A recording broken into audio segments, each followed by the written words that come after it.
Chapter 2. Mr. Clark's Memoirs. Mr. Clark, the gentleman chosen by Dr. Raymond to witness the strange experiment of the god Pan, was a person in whose character caution and curiosity were oddly mingled.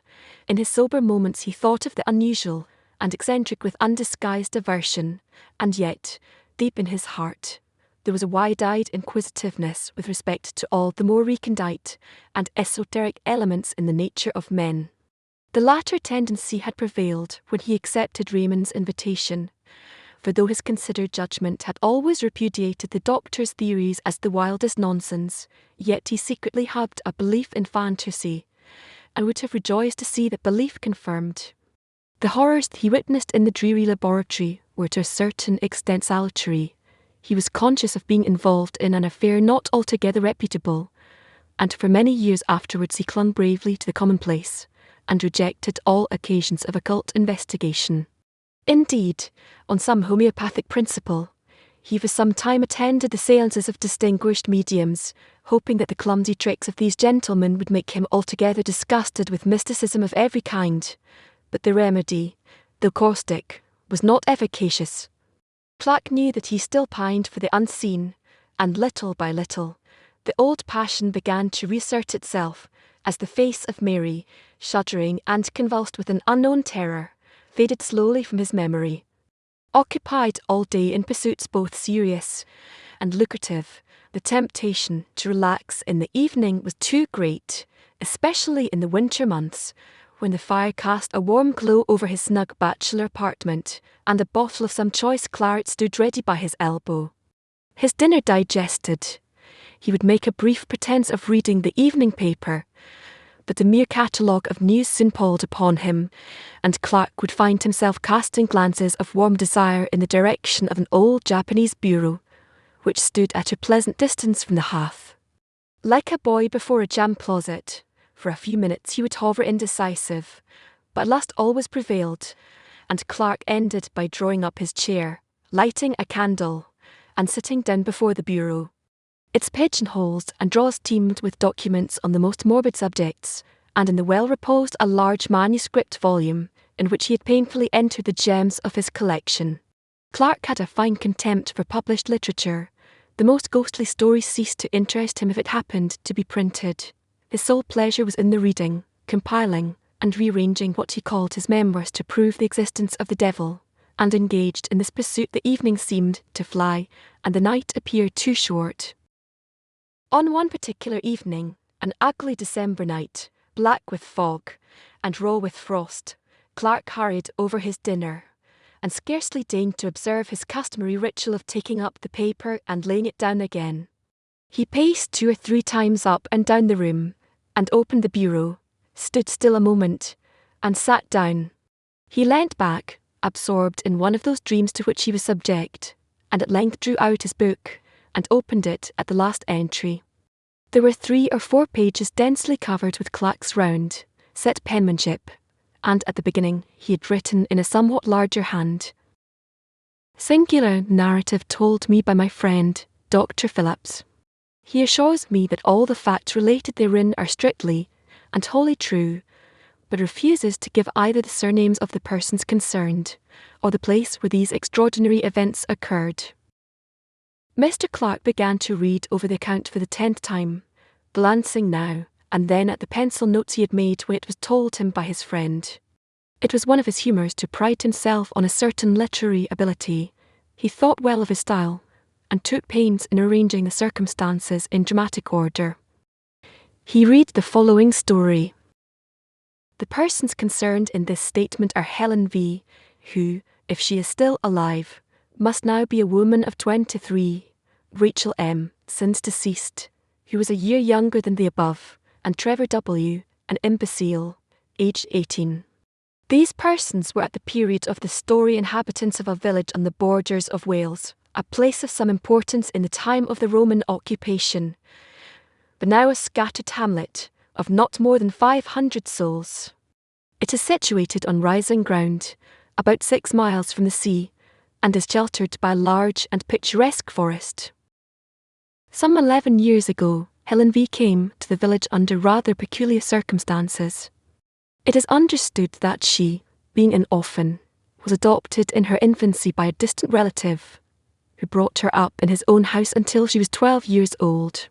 Thinking, however, that it would be better for the child to have playmates of her own age, he advertised in several local papers for a good home in a comfortable farmhouse for a girl of 12, and this advertisement was answered by Mr. R., a well-to-do farmer in the above-mentioned village.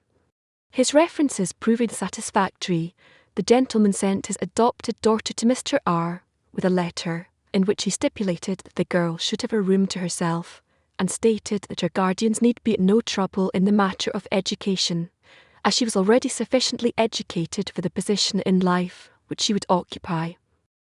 In fact, Mr. R. was given to understand that the girl be allowed to find her own occupations, and to spend her time almost as she liked.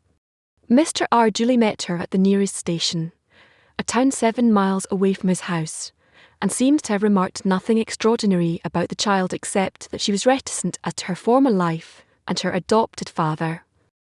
She was, however, of a very different type from the inhabitants of the village.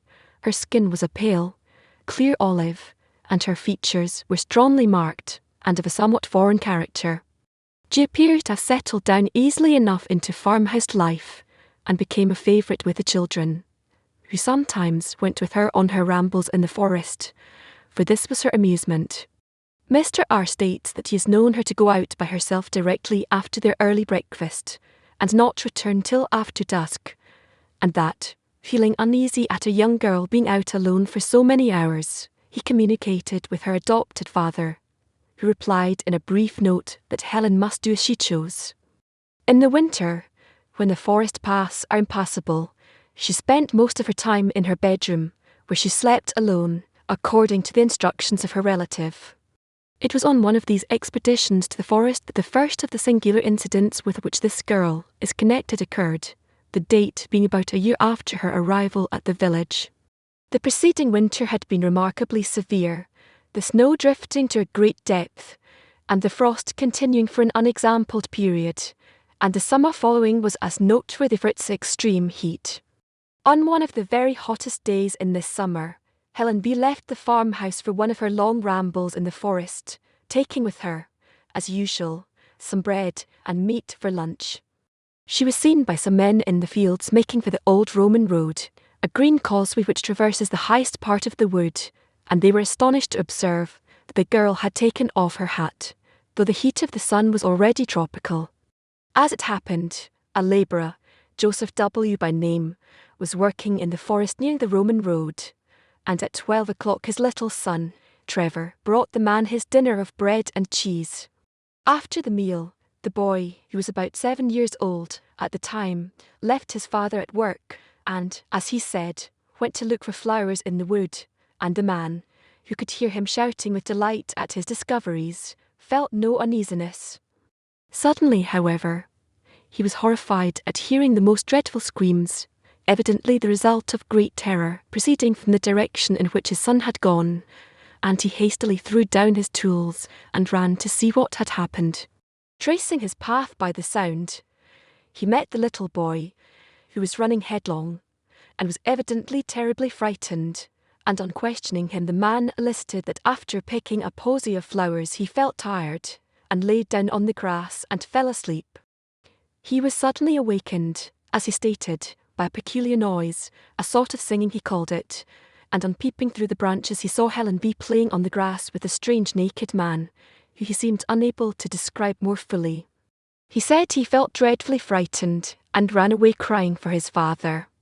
Joseph W. proceeded in the direction indicated by his son, and found Helen B. sitting on the grass in the middle of a glade or open space left by charcoal burners. He angrily charged her with frightening his little boy, but she entirely denied the accusation, and laughed at the child's story of a strange man, to which he himself did not attach much credence. Joseph W. came to the conclusion that the boy had woke up with a sudden fright, as children sometimes do, but Trevor persisted in his story, and continued in such evident distress that at last his father took him home, hoping that his mother would be able to soothe him. For many weeks, however, the boy gave his parents much anxiety, He became nervous and strange in his manner, refusing to leave the cottage by himself, and constantly alarming the household by waking in the night with cries of the man in the wood. "Father! Father!"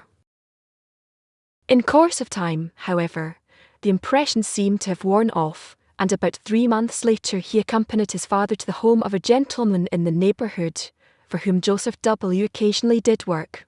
The man was shown into the study, and the little boy was left sitting in the hall, and a few minutes later, while the gentleman was giving W. his instructions, they were both horrified by a piercing shriek and the sound of a fall, and rushing out they found the child lying senseless on the floor, his face contorted with terror.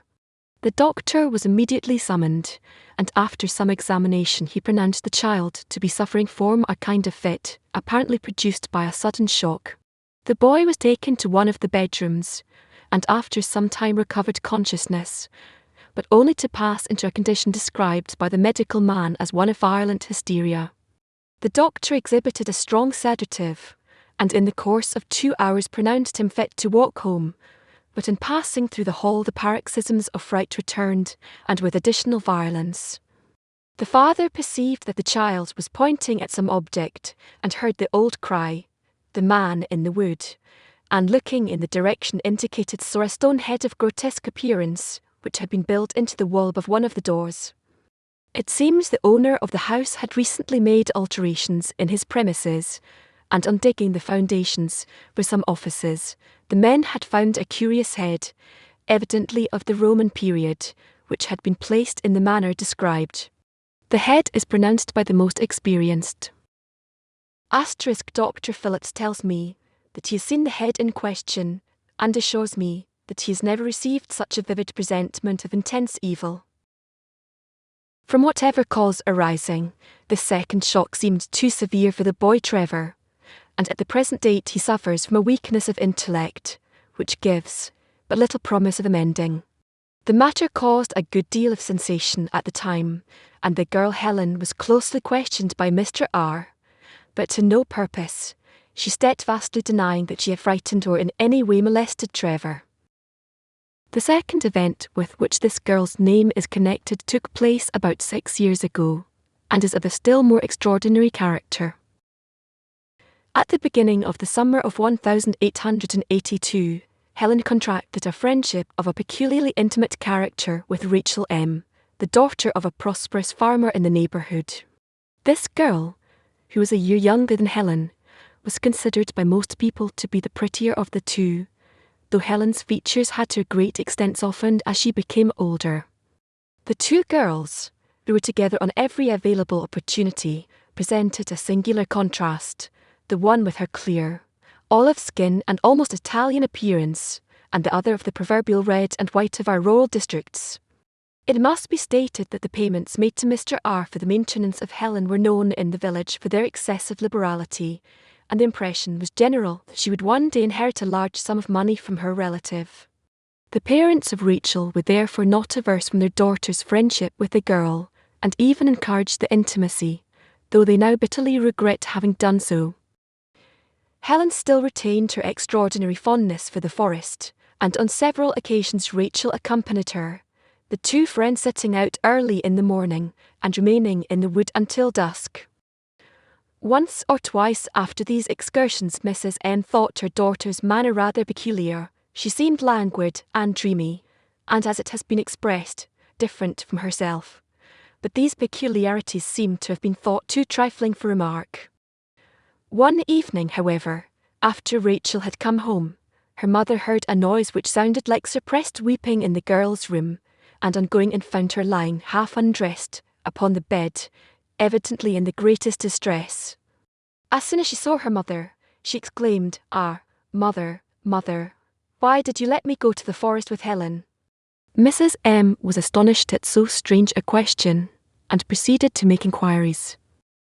Rachel told her a wild story. She said, Platt closed the book with a snap, and turned his chair towards the fire. When his friend sat one evening in that very chair, and told his story, Clark had interrupted him at a point a little subsequent to this, had cut short his words in a paroxysm of horror. "My God!" he had exclaimed, think what you are saying. "It is too incredible, too monstrous. Such things can never be in this quiet world, where men and women live and die, and struggle, and conquer, or maybe fail, and fall down under sorrow, and grieve and suffer strange fortunes for many a year. But not this, Phillips, not such things as this. There must be some explanation, some way out of the terror. Why, man, if such a case were possible, our earth would be a nightmare." But Phillips had told his story to the end, concluding, "Her flight remains a mystery to this day. She vanished in broad sunlight. They saw her walking in a meadow, and a few moments later she was not there." Clark tried to conceive the thing again, as he sat by the fire, and again his mind shuddered and shrank back, appalled before the sight of such awful, unspeakable elements enthroned, as it were, and triumphant in human flesh. Before him stretched the long dim vista of the green causeway in the forest, as his friend had described it. He saw the swaying leaves and the quivering shadows on the grass. He saw the sunlight and the flowers, and far away, far in the long distance, the two figures moved toward him. One was Rachel, but the other. Clark had tried his best to disbelieve it all, but at the end of the account, as he had written it in his book, he had placed the inscription, "Et diabolus incanatus est, et homo factus est."